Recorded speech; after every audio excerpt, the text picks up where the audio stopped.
Hi, everybody. I'm Ginger Gentile, the director of Erasing Family. Thank you so much for joining me on this chat. 5 common mistakes parents make when reuniting with their erased child and how to avoid them. The purpose of this talk, and you'll be able to ask questions in the chat box, and I'll answer them to the best of my ability, is to share some lessons that I've learned making the documentary Erasing Family, which will come out in 2019. There's no magic answer. There is no magic word or phrase. There is no one piece of advice that I can give you to instantly help you reunite with your child. This is a long process, and that's what the mistakes are going to talk about. And the mistakes that I found have all been given to me by erased children who have reunited or have tried to reunite and failed to do so with their erased parents in the making of the documentary film. So I will give 5 tips plus a few bonuses. But before we start, if everybody could take a moment and share this video on your wall. If you don't know how to do so, you just need to click on the button on how to share. Give me a moment and I'll figure this out. Hi, Lindsay. Hi, Rick. Hi, Lynn.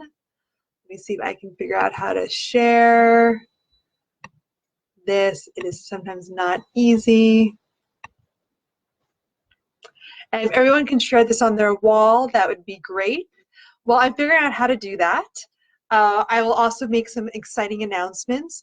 We are in the home stretch of finishing Erasing Family and launching our Impact campaign. We still don't have a premiere date for the film, but to tell you about some of the things that we've been up to, first of all, we are applying to some of the most major film festivals in the US, Canada, and Europe. And it's very competitive to get in, but we have an Oscar-winning team and a Sundance premiering team working on the film. Sean Jarrett, his past films have all premiered at Sundance, and he's editing. Doug Blush has won the Oscar 3 times, the latest for Icarus, which won Best Documentary in 2019. He's supervising the edit of our film. And we also have Bill McComber of Fancy Post Pictures on as a producer, so that's super exciting. And of course, Camilla Hall, who's been supporting us for a while.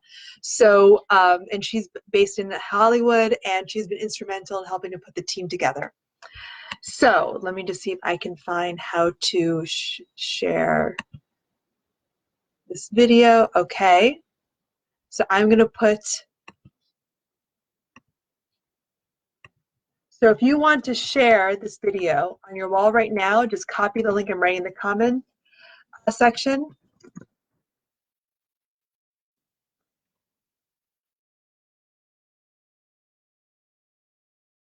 Any group that is involved in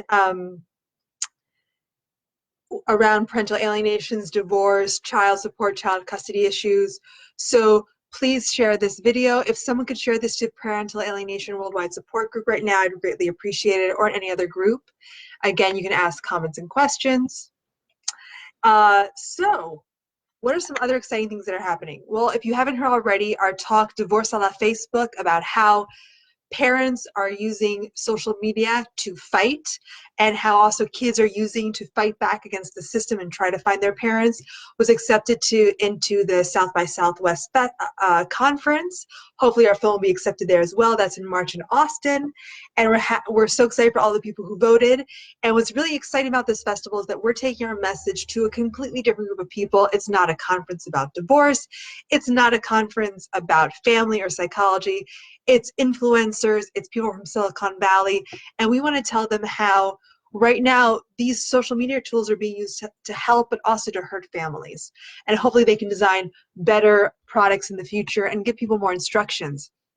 Because one thing that I found just talking to everybody who's a follower is that a lot of people don't realize that everything that you post on social media is public. There's no such thing as a private group.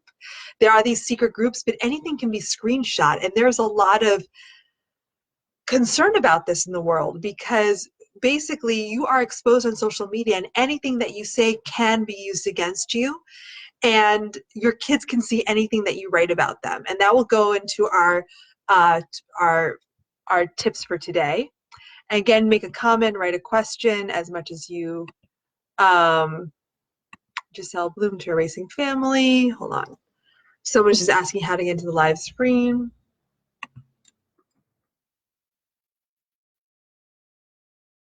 So, very important too. So I'm sorry, just for a second, if someone wants to put in a nice comment in the bar, I'm just helping some people get on the live video. So that way,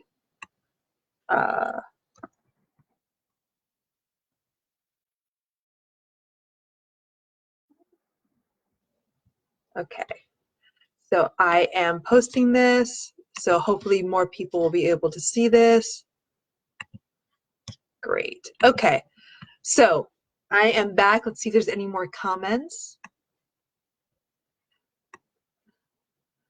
So Rick Tobin says Texas is one of the worst states for hostile aggressive parenting and high conflict divorces, so you should do very well there at the film conference in Austin. Great, thank you. And before we get started, if you're wondering how you can help, there's a few concrete ways. The first is to go to erasingfamily.org, click on the donate button, and if you haven't already, make a tax deductible donation. We are so close to crossing the finish line. We need about $40,000 to finish the film in the next 6 days. And that sounds like a lot, but already 700 people have supported the film. We've already raised almost 300, I think more than $300,000. And all of this is going to pay some of the best technicians of the film, have an impact campaign, and to keep going. So if you haven't already, please make a donation. And what's really super exciting is that you can pool together donations. So for example, if you're a part of a support group, all members can donate at $50 or $100 a piece in the name of the support group. People can donate in your name by using the tribute donation option.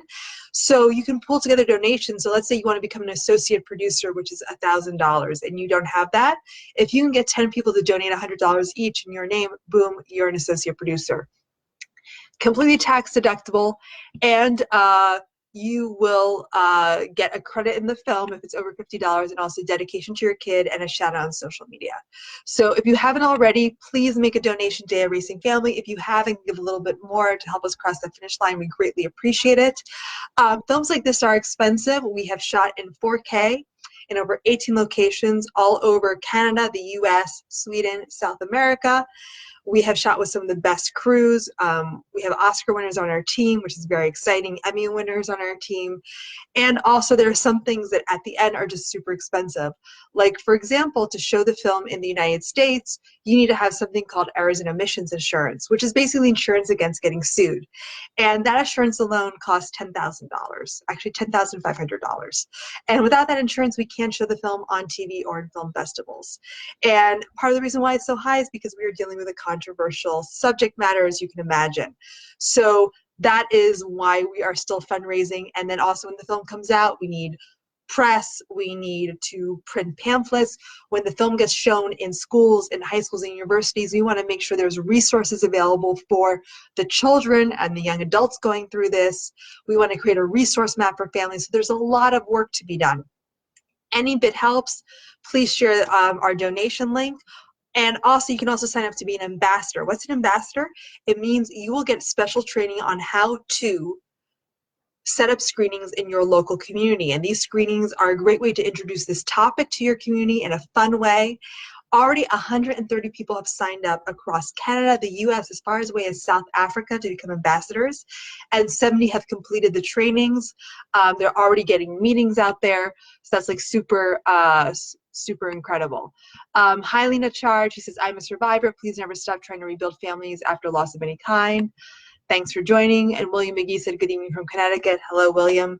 Good to see you on board. Melissa Jean Jacobs said shared. So we're asking everybody if you can share on your wall or any group that deals with this issue. I'm going to share it again. This is the live link. Just share it to your wall so people can see. Great. So let's get started. So these top 5 mistakes that parents make, plus a few bonuses at the end, so there's more than 5, are in no particular order. But let's start with number 1. Number 1, Going to family court expecting that they will solve your problem. So a lot of you know how problematic family court can be. It takes a long time, it takes a lot of money, and often the rulings are unfair, quite frankly, and it's an adversarial process that makes things worse. But the biggest trap that I've seen parents fall into is assuming that if they can win in court, then they'll be able to win their child back. And I've heard of a lot of cases of parents who have 50-50 custody, but they can't see their kids because the kids, they're older, they refuse to get in the car, and it's very hard to force a teenager to do something that they don't want to do. We can argue if courts should do more to enforce this, but right now they're not, and most judges would be reluctant to put a 16-year-old in handcuffs and to enforce a visitation. Fortunately or unfortunately, we're not going to debate that. We're going to talk about the reality of what is. So if you go into court thinking that you're going to win, I hear a lot of parents like, I'm fighting for sole custody because the other parent is a narcissist and you can't co-parent the narcissist. You're just perpetuating the cycle. And what all the kids have told me, their biggest complaint about their parents' divorce, and you're going to say losing contact with a parent, it's actually being in the middle of conflict. It's not being able to have their wishes listened to, being always thought that they have to choose. So the more you can do to lower conflict, the better. And often family court just makes conflict worse. I'm not saying to abandon court. I'm not saying go to court. But just if you are hoping that family court will solve a problem, an emotional problem, it won't. Family court can mediate, again, different disputes. They have special rules of evidence. And to do well in family court, you have to develop a legal mindset, knowing that what is fair and just and ethical often is not what the courts do. Courts work in their own way. And the parents who are most successful at this understand how the system works. They are very involved. They are monitoring their lawyers all the time. They don't assume that just because the lawyer is on it that they can wash their hands of this. They are often learning something, go back to law school. That might not be for you, and don't feel bad if you feel like family court will never give you a fair shake and you need to walk away. There's other ways to fight for your kids. But assuming that family court will solve the problem is, I think, one of the biggest mistakes that parents make in reuniting with their kids. Again, talk to lots of parents who say I have 50-50 custody and can't see their kids.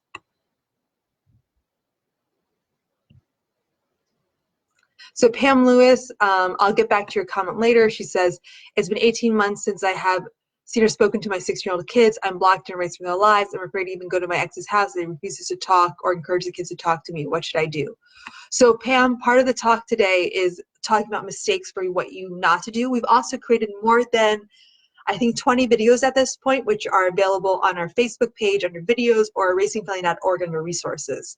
So some of them are hour long. They're kind of long to get through, but we talk about a lot of things about what to say. So today we're focusing on what not to do. The second biggest one is not listening to your children. And this is especially true if you are able to have a conversation. And what a lot of kids have told me, especially when a lot of time has passed, sometimes years or a decade even, is that they've changed, and a lot of things that they felt before or wanted to do before with you, they no longer do. Or they will make a specific request which might seem silly to you, such as don't post photos of me on social media. I'm not sure if any of you remember Tamara Judge, who participated in our film and did a public service announcement. She didn't see her daughter for years, finally got to see her daughter, and posted a picture of at her daughter's graduation saying, I finally got to see my daughter, I'm so happy. And then Tamara Judge's daughter went to the media saying, I asked my mom specifically not to post that picture. I'm very angry and upset with my mom. Do I think Tamara Judge did anything wrong? Of course not. She was excited and wanted to share a happy moment with her, and share it with the world.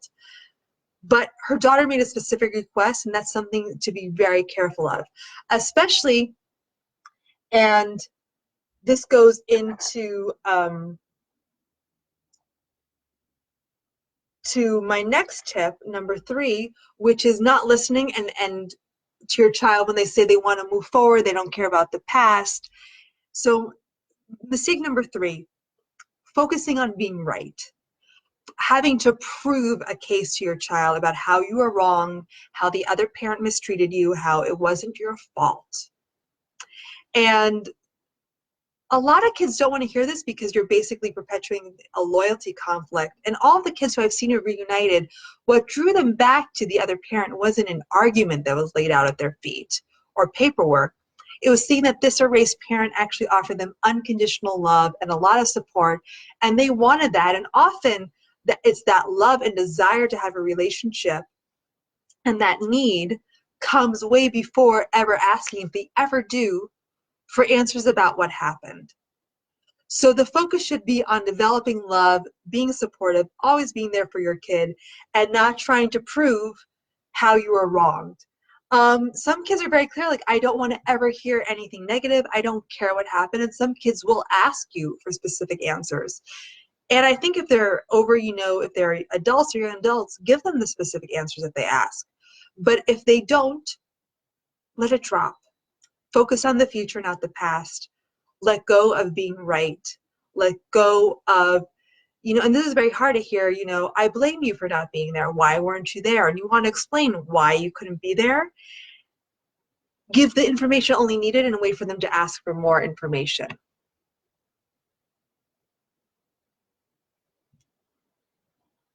So that is tip number 3. Tip number 4, blaming the child for their behavior and actions. A lot of you here are going to say, well, I would never blame my child for what they do or how they talk to me. But I see on Facebook and hear all the time, I can't deal with my kid. They are so rude to me. I can't deal with my kid. They don't listen. I can't deal with my kid. They don't respect me. They don't give me gifts. They don't acknowledge me. I'm done. And I've seen a lot of parents, unfortunately, who will send a message being like, I understand you don't want to see me, and I respect that. And the child will then use that actual text message in court saying, look, my mom really doesn't want to see me. She just sent me a text message saying, I respect your decision, or you're rude to me, and if you don't behave a certain way, I can't see you.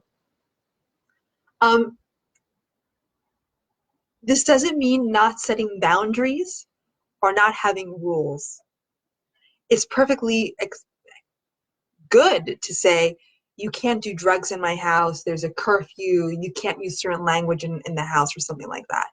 That's fine.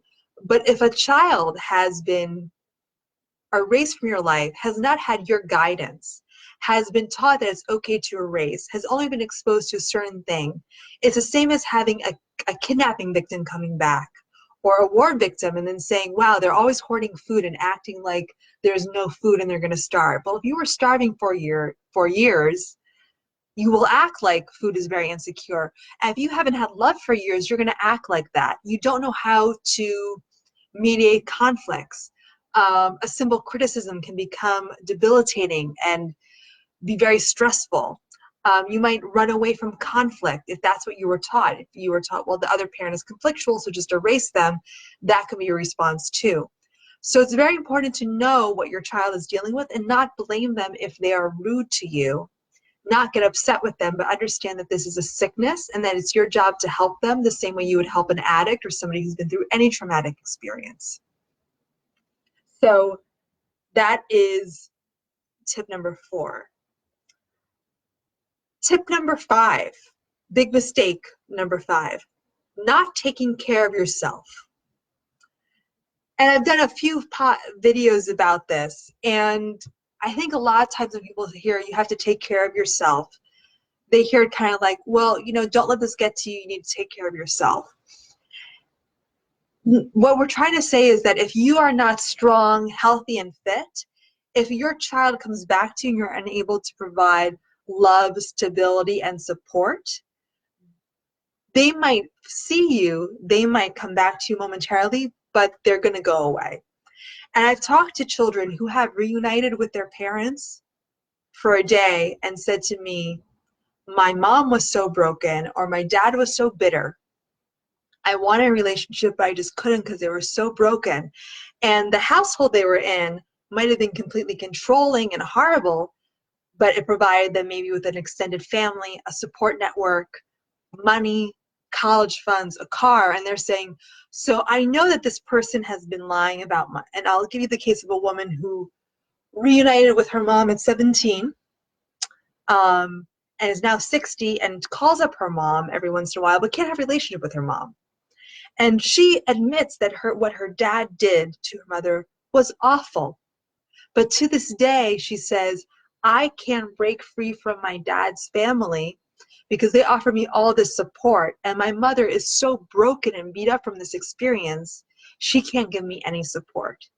So, not taking care of yourself, not being strong for your kids, and being prepared is a huge mistake. And remember, if you're asking them to defy someone who's controlling, manipulative, and powerful, if you can't offer power, love, and support, you're putting them in an impossible situation that anyone who wants to be a survivor will reject you, the erased parent, because accepting you means they will lose a lot of practical things. And this is very hard to hear, but that is why if going to court will bankrupt you, maybe going to court isn't the solution. Because being able to work on yourself, work to have savings for your child, to have a job, to have a loving, maybe new family, to welcome them in, and to show them that you are there to add love, not to take love, not to put them into loyalty conflict, is very important. And I will give a bonus tip, which is a big mistake that erased parents make when trying to reunite with their kids, is expecting that there will be a happy ending. Are there happy endings where people haven't seen each other for many years, hug, reunite? Yes. Have I seen kids who have never seen their erased parent because when they were born, they never met their dad? Meet them at 18 and then a week later move in with their dad. Oh, yeah, I've seen it a few times. I even had a girl on a Facebook chat like this ask me, hey, is it okay if I spend Christmas with my mom? And I was like, I don't know what your situation is, but if it's safe for you, of course you have every right to spend Christmas with your mom. Not only does she spend Christmas with her mom, but she moves in with her mom the day after Christmas. And I actually filmed them in Erasing Family. And I went up there on Christmas, which, I'll be honest, it's expensive and annoying to travel over the holidays because I was like, okay, it's going to be the one day they're together. And then she's like, oh, no, I moved in. And she was like taking care of the sibling. She had a pet. It was like she was never gone. Can that happen? Yes. But you still have to work on the relationship. So I've seen kids who have gone back to their parent and have had this happy ending that seems perfect. And then 6 months, a year, 2 years later, they're not talking to that parent anymore, or the relationship is very strained. And that's because all relationships in the world need work.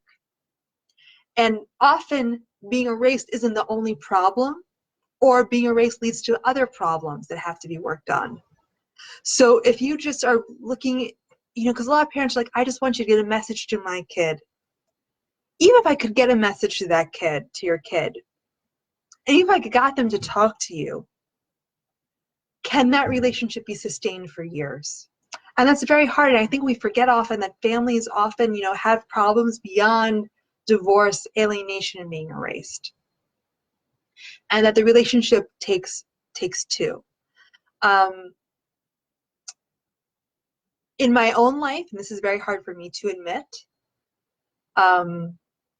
my parents had a very high conflict divorce. I fell out of touch with my dad for years. I realized what had happened and began talking to him again when I was about 29. Right now, he doesn't want to talk to me. And we had a fight, and I wrote him a letter apologizing. And he basically wrote me a letter saying, I don't want to see you. And he said that if I have a kid, he'd love to meet the kid if he's still alive when the kid is 18 months old. So there are problems that go beyond just being erased, and there's problems of learning, of not working on yourself. And one thing that I always told my dad is, I don't know how to communicate with you. Let's do therapy. Let's find a coach. I even had people who support the film who are therapists and coaches say that they would help my family for free. And he refused. And it's very hard because I'm not saying that I'm perfect in any way or I did nothing wrong, but Were the courts to blame for why we couldn't see each other? That was a big part of it. But the ability to maintain a relationship afterwards, it's up to you. So don't put this faith in this happy fairy tale ending. I'm going to check this to make sure that no one's messaging me. And the other point of that is that when I started to work on the film Erasing Family, a lot of people said to me, you know, because when, you know, I talked about some of the parents in the film, and they said, well, they're not a perfect parent. There might be some other underlying issues. There might be something going on. They don't look respectable. They're not wearing suits and ties. And no parent is perfect. And I think a lot of times in the erased parent community, we hear, I'm the perfect parent. The other parent is completely to blame. But no one is perfect in this world. No one. And that doesn't mean to blame yourself or to fault yourself, but to end the dialogue of I'm perfect and it's the other parent who has to change. So to recap, and again, this video will be available on erasingfamily.org under resources, and I'll get to your comments in a moment, is the biggest mistakes.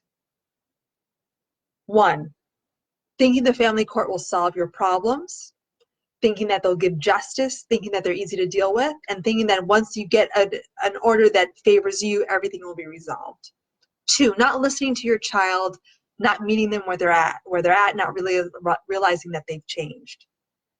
3, focusing on being right and proving to your child that you were wrong as opposed to offering them unconditional love. 4, blaming the child when they act out, when they're rude to you, and not accepting that this child doesn't know any better and that they have post-traumatic stress disorder, they've been traumatized, and helping them instead of saying, why are you rude to me? That's not the way to treat a parent. 5, not taking care of yourself so your child, when they come back to you, doesn't have a support system, but instead see someone that they need to help, and often that will make the child maybe see you but not have a relationship with you. And the last bonus one is realizing that while there can be happy endings, relationships still need work. All relationships need work. So don't expect that just because you have a wonderful reunion that it means 10 years down the road you'll always have a great relationship. So now look at the comments. Hatra Ali, how do you distinguish between a child's request and the other parent indoctrinating beliefs against you? So this is a tough one. I think that if a child asks something specific, like for example, don't post photos of me on social media, and if it's an easy request for you to apply to, I say go with it. I don't want you to dress up as Mickey Mouse at my birthday. I'm too old for that. That's fine. I don't want you to, you know, text me after a certain time. Or especially, I don't want to hear about the divorce. I don't want to hear about how my mom or my dad is an awful parent and you're great. I don't want to hear about your financial problems. Common one. I don't want to hear about your new love life. That's different from not meeting or accepting a step parent. It's, you know, I don't want to hear about your dating life. And trust me, I've been there with, you know, with step parents even who have told me intimate details. I'm like, I don't want to hear about who you're dating right now, you know, like, knock it off. Saying, I don't want you to come to a school event.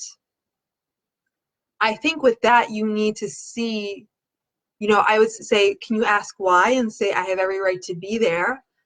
I'm happy not to talk to the other parent, but as a parent, I have a responsibility to attend and to see how you're doing. And if not, I'm neglecting you. So I need to be there. And, you know, maybe make a compromise. Can you wave to me and I won't come over and say hi, especially if you know the child's going to be punished, and kind of playing that by ear. So let me know, Hatra Ali, if I answer those questions. So I think there's something, you know, about little things. There's things about, you know, talking, but then there are other things that's being a parent. So it's not like, well, I don't want to go to school, so listen to your child and don't send them to school. It's listen to your child would mean in that case, well, what's wrong with school? Are you getting bullied? Is the work too hard? Is it too easy? Are you bored?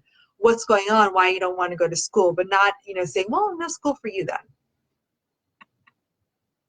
Let's see who else.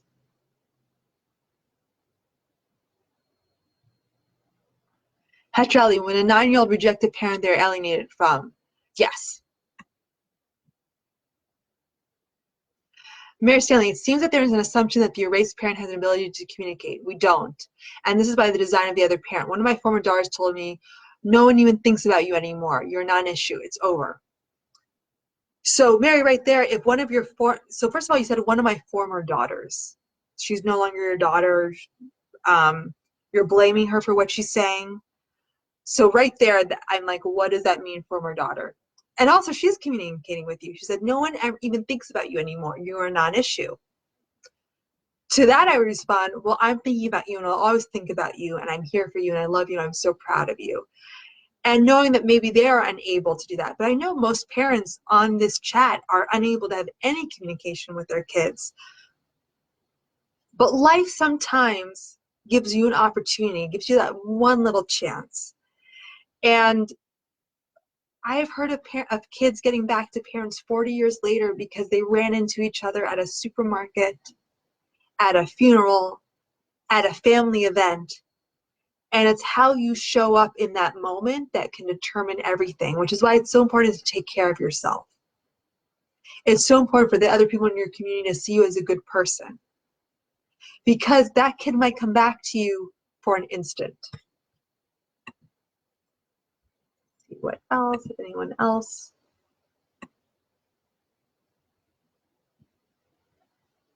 Pam Lewis went to court. No help since they're 16. They can make their decision per judge. I didn't get an option of shared custody. No court enforces them to talk or see the other parent where I live. Very true. And we talk about in the film how kids as young as 13 can decide never to see a parent, and how wrong this is, and how the courts don't see this as an issue that needs to be resolved, but just saying, well, the kid made up their mind. So sorry you're going through that, Pam. Chris Thompson, Amy Baker, 5 things to never say to an alienated child. Found this helpful. Great. Mary Stanley, how can we work on a relationship when we are completely blocked? So when you are completely blocked, and I think most parents here are completely blocked, the first thing you do is you work on yourself. So you prepare yourself for the day where you do see your kids, whether that's tomorrow or 20 years from now, or possibly never.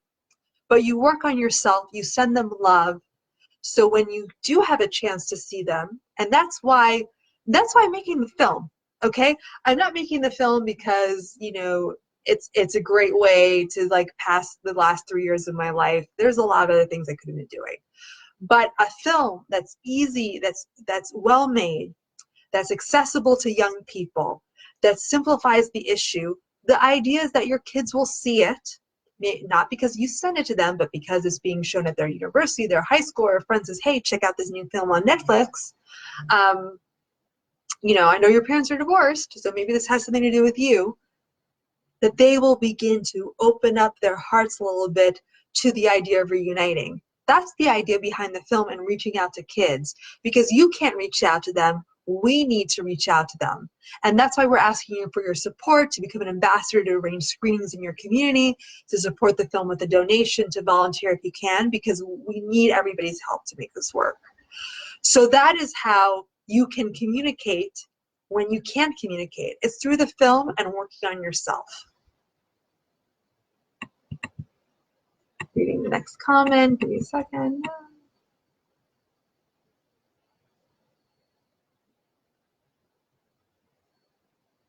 Kathy Wood said, Ginger, could you? I don't know. There's got cut off. Cindy Wilson, thank you for being selfless and caring. You're such an amazing person. I'm a grandparent of a dysfunctional parent. My grandchildren are so lucky to have such an amazing dad. Thank you, Cindy Wilson. That means a lot. Support. Pam Lewis. We shouldn't live in fear to approach our child or their school, anything to try to talk to them or see them, but the other parent threatens to have you arrested for stalking or trespassing. I'm frustrated. All courts should allow both parents in their lives regardless of their age. So this becomes a hard thing because, you know, I've talked to race parents and said, you know, I can text my daughter. I have her cell phone, but if she does, the mom's going to beat her up.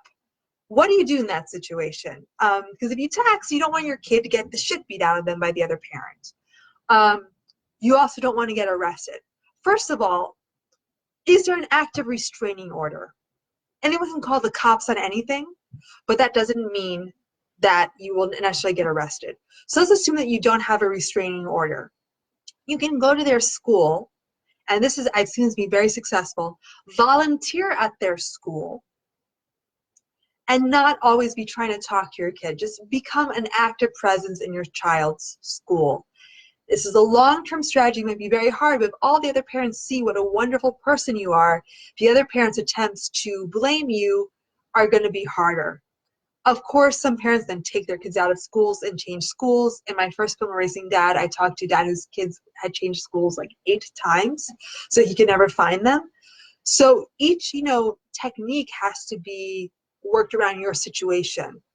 Are there ways that you can say that you love them? Can in a school brochure, can you print out, like one of those like things, like I love you, so proud of you at the school event or something like that? Are there ways you can send that message? It's also possible your child knows how much you love them and knows that you can come closer and they're waiting for you. Ryan Thomas talks a lot about this, about there's 2 types of erased kids, or what he calls alienated kids. One is the hostage child, and this is the child that yearns for you, but is under fear and is being prevented from seeing you. And the other one is brainwashed. And if you have a hostage child, they might be playing along with the game for their own safety. These kids are often in risky situations. So just keep that in mind.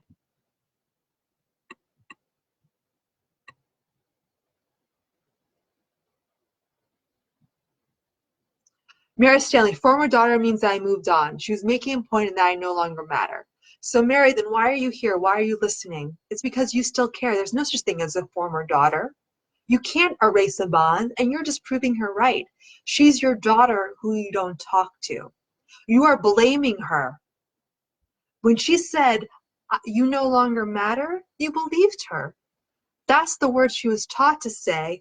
Those are the words that she has to say to protect herself. And then by saying, I accept that, you proved her right. And you go from being an erased parent to a parent who abandons. Lindsay Griffins. Is a trauma assessment for the child a good idea when the court won't admit that there's an adverse experience trauma? I don't know. I'm not a lawyer. I don't know what is accepted as evidence, and each jurisdiction is different. Kathy Wood, Ginger, for those donating $300 or more, could you explain what is meant by access to the film before release? Would we be sent the film for viewing or what? So everyone who donates $300 or more is part of our giving circle, and you get access to clips of the film beforehand. And what I do is I send out an email and say, schedule a time to talk with me, and I'll show you a clip of the film. So those emails have been going out for the past year.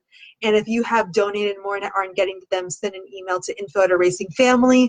For all of those who are donating or joined our mailing list, we send out an email at least 2 or 3 times a month. So if you've never seen an email, check your spam folder or get in touch with us. So I actually set up a call with you. I show you the film, a scene of the film, or I showed everyone the trailer who donated before we released it to ask, what is your opinion on this, and to get your feedback. Marshall Susan, I was completely blocked. But after 4 years, she turned 16. I left a letter in her car. She responded 6 weeks later. I'd love to hear what she said, Marshall Susan. Please tell us. Pam Lewis. I saw my son and waved at him and thought that was my chance, and he flipped me the bird and walked away crying. It's hard not to feel hopeless. I send cards, letters, etc. I'm not sure they even get them. So Pam, you did the right thing by waving. And he's heartbroken. He doesn't want to flip you the bird, but that's what he's been told he has to do to protect himself. So keep doing what you're doing. Work on yourself. Be strong. So when you do get an opportunity to meet him, you are ready to be there for him. So that's great, Pam. You did the right thing, no matter how hard it is. Wow, 50 more comments. Pizza Chloro. My son is so brainwashed that after me being provoked into a fight with his stepfather, my son kicked in the head. I can't wait till he turns 18 and I can hand him every one of his teeth. So Pete, my son kicked in the head. You kicked your son in the head, or your son kicked you, but violence is never the answer. And this is what I mean by working on yourself. If someone can provoke you into a fight, you're not ready to reunite. Maybe some of you, you're familiar with the term, like, are you ready to date? And after you've been in a long relationship or you suffer from addiction, You have to be ready to date. You can't just go out and like start dating people if you're a hot mess, as the kids say. That's the new term, a hot mess, right? Um, so you have to work on yourself to be ready to unite. And if someone says, if the other parent says to you, you're an asshole, and you punch them, um, you need anger management. You need to work on yourself, and there are ways to work on yourself, but you need to do the work, because otherwise you're putting your kid in this conflict-ridden situation. They're just going to end up running away. Which, by the way, is something that people don't talk about. We often talk about the kids who align with one parent and reject the other. There are a lot of kids out there, I would say maybe even more, who reject everybody, who are just like, my family is nuts. I'm getting out of here. I'm moving away from everybody. I'm not going to answer anyone's phone calls. My friends are my family. Ciao.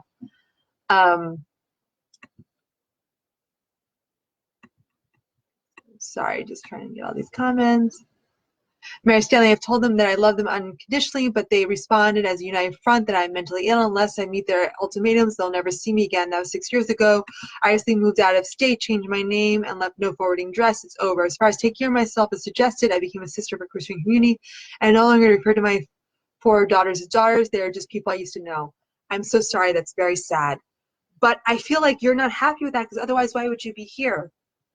Because if they're no longer your daughters, you're not an erased parent. So why are you even listening to me? Because they are your daughters. You can't have former children. You can't.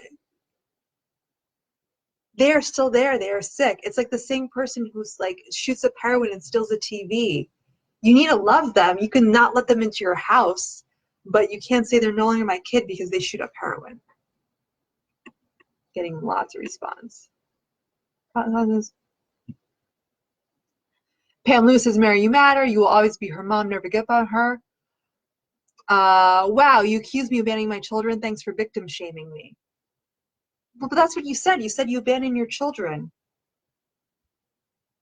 And so I'm just very confused. Why are you here, Mary, if you say you don't have daughters? And that's because you know in your heart that you're wrong. They are your daughters, and you just don't know what to do. So you said it's easier for me to reject them, as opposed to saying, what can I do? And it's not about victim blaming. Pointing out mistakes that people make is not about blaming the victim. It's about what can we do better? How can we help each other do better? Because no one is perfect. And even people who do everything right sometimes never reunite. And people who make a ton of mistakes reunite. And one thing I'm very proud of the film is that we show how messy reunification can be and how imperfect parents can be. So I just think, Mary, from what I'm hearing, it's confusing, and it's like if they say I don't want to see you anymore, and you say fine, I don't want to see you, then the kid is they're not gonna say they're alienated. They're estranged at this point, and that's different than what we're talking about. Pete DeLorco, he kicked me. Okay, I'm so sorry that your son kicked you. Marshall Susan, she came over on Christmas Eve. I've seen her 4 times now. She can be open and loving or mad and angry. I just always show her love. She's been abused and she really wants to be loved. So that is very powerful, Marshall, that Susan, that you're telling us that you are there for her, even as messy as it can be. And that's what I mean about getting strong. Because if your kid says, I hate you, are you going to respond back with, I hate you too? Or are you going to respond back with, I understand you're hurting, I love you? Or I prefer that you don't use language like that. Let's take a break. Let's circle back tomorrow. Breathing room, I love you. It's like a tantrum with a 2-year-old. If a 2-year-old throws a tantrum, a good parenting technique is not to yell at the kid. It's not to hit the kid. It's to give them a timeout. It's to hold them and hug them and tell them they're loved. It's not to give them the candy bar, right? So it's like your kid's having a tantrum. How would you react to that? Rick Tobin, positive memory triggers. 2 of the best triggers are strong positive memory recall linked to music and sense of smell. What is your child's favorite music? They will associate the past memorable events with you. If you know it, then you can click on this. Send them digital audio files, recordable greeting songs with the same songs in it, along with perfume, cologne, flower, or spice smells in the cars that may trigger positive past events with you. Very interesting. I knew of a mother whose kids were taken to another country, but she was allowed to see them once a year. And what she did, which was very odd, it sounds, but now I kind of get it, is that she was from Argentina. I think the kids were in Syria or Jordan. And she would bring sheets from Argentina, bedding, sheets, clothing. So it would have the smell of home. New sheets, but they're different than the sheets they would get there. Little things like that. Um, and if you can't communicate with your kid, and I've said this in other videos, once a month, once a week, once a day, however much you can, lie down, put on that favorite song, and send love to your child. That way, and you schedule it so you know you don't have to think about them all the time. It might help reduce triggers, but you have a few minutes where you can cry, but you can also think of happy memories, and that's the way to send stuff mentally to them. Okay.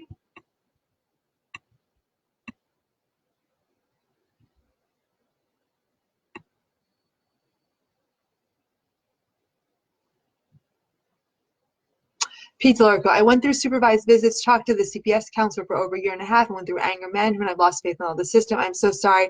Also, Pete, when you wrote it, it was very unclear who kicked who. So I thought like you kicked your son. So it's very important when you write comments to always make sure what they sound like.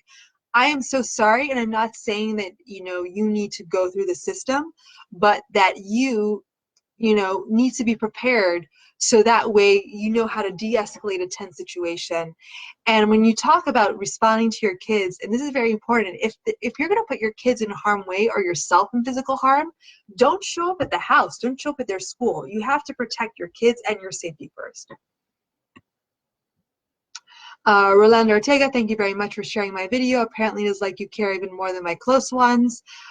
They care, they just don't know how, or they're afraid to express it. Pam Lewis, thank you for the encouraging words. It's hard to stay strong when you keep trying, not getting anywhere. I have to believe one day they'll be part of our lives, but you don't get this time back. I want to, hold on, give and show my love, and will keep trying even though it breaks me down emotionally every time. I would give anything to just a chance to talk to them. We need to support each other. Thanks for all you do. Thank you, Pam. Two things you can do right now that are practical, Pam and everyone else on here. erasingfamily.org. Then click on Get Involved. Become an ambassador. You will get a training on how to bring this film to your community. And it's a training about how to talk about this problem in a new, fun, approachable way. So it's not this, and a lot of parents are like, wow, this is something practical I can do. We're setting up a movie screening. You're not convincing people to sign a petition, to vote a certain way. And the other thing is, if you haven't already, make a tax-deductible donation to Erasing Family. We're closing the credits on November 5th. You can get your name in the credits, but also dedication to your kids. When they see the films, they see that you've been fighting for them.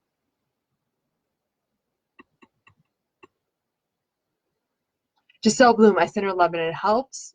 Thanks for sharing, Giselle. Let's see. I think those are all the comments. Wow. Okay. Well, thank you so much. So again, share this video. I'm going to send it, I'm going to put the link in right now. So also, even after it's live, you can still watch the video later. And you're like, oh, I want to see other videos. Go to our Facebook page, click on videos, or go to erasingfamily.org, click on resources, and you can watch all of our live videos. This live video will be available on Facebook like a few minutes after it's done, so you can share it with people. Also, we'll post it on YouTube tomorrow, and it'll be on our website, so you can watch it anytime. If you haven't already, we are in desperate need of funds to finish the film. I know a lot of you are financially hurting, but maybe you have a friend who isn't. And the best appeal that you can make to a friend is to say, hey, this means a lot to me. If you can make a donation in my name or my kids' names, it would be the best gift ever. Again, you can pull together donations. So for example, there's a support group in New Jersey who each member is going to donate $100, so the support group will get a credit of associate producer. If businesses want to become corporate sponsors, please email us at info@erasingfamily.org. But your support really matters so we can get this film out so we can start helping people as soon as possible. See any other comments? Jamie North, did you say don't go to schools? No. What I said is that if you have a restraining order, or if going to the school is going to cause your child to get yanked out of school, be hit, be abused, don't go. Your safety is always important, right? I actually was saying going to the school is one of the best things you can do, but don't go saying, I want to talk to my kid. Go introduce yourselves to the faculty and faculty, the administration. Don't go in there on the defensive. Just be like, hi, I'm a parent. We're divorced, so sometimes you might not see for me. I want to be there for my kid. I want to support the school. I want to be invited to parent-teacher meetings.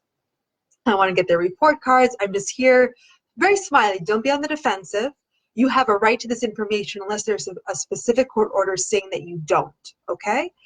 The next thing is there a way that you can volunteer to help the school through the PTA, through a fundraiser, and do that with no expectation that you'll actually see your child or talk to your child.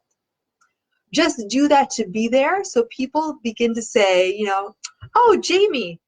And I'm just saying, you know, I'm assuming Jamie's a male name because you have a photo, looks like a guy's on there, but it could also be a guy and a girl. It's very small, so I'm going to assume you're a dad, Jamie. And if I'm not, I'm really sorry. So it's like, oh, Jamie, you know, he's the dad who brings in the great peanut butter muffins at the bake sale. Oh, Jamie, he helps out the basketball team. And if your kid's on the lacrosse team, help out with the basketball team. Oh, Jamie, he's always reading to the preschoolers, even though your kid's in kindergarten. The idea is that you'll just, you know, because probably the other parent's spreading all these lies about you, but if you're in the school as this great person, those lies are hard to keep up. And it can be very hard. And one parent I knew who did this and was very successful at this, he said for the first 6 months, he volunteered at his kid's school, and nobody talked to him. He was a pariah. But after 6 months, people said, we were told all these awful things about you, and we can see now you're a good person. And about after a year, he was able to finally talk to his kids who went to that school. So it's a long-term strategy, but you have every right to be there. But if you see your kid and they're really brainwashed against you, nod, wave, but don't run over them and hug them and be like, I missed you. I can't believe we finally found each other. The kid's going to freak out, yell. So you want to be calm. So definitely go to the schools. Definitely try to keep in touch. But, you know that if you send a text message to your kid, they're going to get their phone taken away or they're going to get the shit beat out of them by the other parent, maybe don't do it. And that's very hard and heartbreaking, but you always want to keep yourself and your kids safe. If there's any other messages. Michelle just joined. Hi, Michelle. So again, thank you so much. Remember, you can share this video on your wall right now, even though it's ending. Tomorrow will be on our website. If you haven't already, please join. You can join to be an ambassador on the Raising Family website. You can also make a tax-deductible donation. We need funds to finish the film. And if you can't make a donation, you can get someone to make a donation in your name. And you can also pool together donations or make a monthly reoccurring donation. And it's completely tax-deductible. Thank you so much. You guys are going through so much. You guys are lights, you're inspirations. And remember, you will make mistakes, and that's okay. Don't beat yourself up. Just always ask yourself, how can you do better? How can you be there for your kids? How can you be a better parent? How can you take care of yourself? And even if you do everything right, it may not have the results that you are expecting or want. And accept that. And it's very hard to accept. But if you can take care of yourself and learn to be a better person and be a calmer person, you'll feel better. And then when your kids do find you, and that's why we're making the film, right? We're making the film because I know so many of you have no contact with your kids. But what if a friend of them watched the film on Netflix or another streaming service and said, hey, I saw this film, Erasing Family. Maybe you should check it out. It sounds a lot like your family. And they watched it and they understood how the court system played a role in what happened, how neither of their parents were to blame, how this is bigger than everybody, and seeing positive examples of reunification on the screen. That would help them so much. And that's why we're making the film, because I know a lot of you have zero contact. Jamie North said, how can I contact you? You can contact me on the video chats by leaving a comment. There's 22 million erased parents, at least in the US alone, and about 3 million in Canada. So I can't help individual cases. I'm a filmmaker. I do give 15-minute phone calls to anybody who donates over the Giving Circle or more. So that's $300 or more, and that's a way to say thank you. But, you know, I'm not a therapist. I'm not a lawyer. So I help craft strategies, how to become a better advocate, how to work with the press, how to message, and passing on all the information I learned from kids. But I am not a personal coach. So, you know, a lot of parents contact me and asking for specific advice. That's what this chat is for. So ask your questions here. And if you do ask a personal question, remember, I'm not a lawyer, so please don't ask me what type of evidence to bring to court, because it varies so much by jurisdiction, even by judge. So I hope that answered your question, Jamie. But definitely sign up for a mailing list on erasingfailure.org if you haven't already. And thank you so much for joining. Please share this video, especially if you know of a parent who isn't erased yet, but is about to go through a divorce or is going through a divorce or separation. Prevention is much better and easier than a cure. Thank you so much. I'll keep you all my thoughts, and this can get better. This will get better. And if nothing else, we need to make sure this is the last generation of kids to go through this. Have a good night.